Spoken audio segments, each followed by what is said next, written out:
जिस वक्त भारत के प्रधानमंत्री नरेंद्र मोदी से अमेरिकी उपराष्ट्रपति जेडी वैंस की मुलाकात चल रही थी, उसी समय जेडी वैंस का परिवार लोक कल्याण मार्ग का मेहमान था।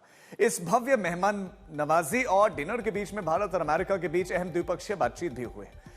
इसमें अमेरिका का जोर रक्षा निर्यात बढ़ाने पर है, क्योंकि अमेरिका भारत के साथ व्यापार घाटे को संतुलित करने के लिए रक्षा क्षेत्र की कंपनीज को साझेदारी बढ़ाने की उसमें कोशिश कर रहा है। तो इस मुद्दे पर चर्चा हुई है। दूसरी तरफ भारत का जोर रणनीतिक और उभर रही तकनीकों में सहयोग को लेकर है। इसमें छोटे और एडवांस मॉड्यूलर रिएक्टर्स जैसे भविष्य की ऊर्जा तकनीकों में भी गहन सहयोग, अनुसंधान और विकास पर दोनों ही देशों के बीच में चर्चा हुई। और इसके अलावा पीएम मोदी और उपराष्ट्रपति वैंस के बीच में चर्चा के दौरान यूक्रेन से लेकर गजा तक पर क्षेत्रीय और वैश्विक मुद्दों तक का जिक्र हुआ है, जिसमें पीएम मोदी ने सभी संबंधित पक्षों की भागीदारी से शांति वार्ता को आगे बढ़ाने का समर्थन दोहराया है।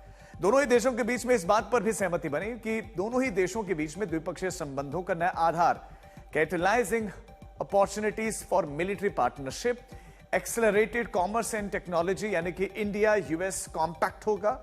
और यह पहल दोनों ही देशों के बीच में आपसी भरोसे, साझी दिलचस्पियों और नागरिकों की सक्रिय भागीदारी पर आधारित है। और इतना ही नहीं, पीएम मोदी ने अपनी पिछली अमेरिकी यात्रा का जिक्र करते हुए दोनों ही देशों के महानतम लक्ष्य में भागीदार बनने के संकल्प को भी यहां दोहराया।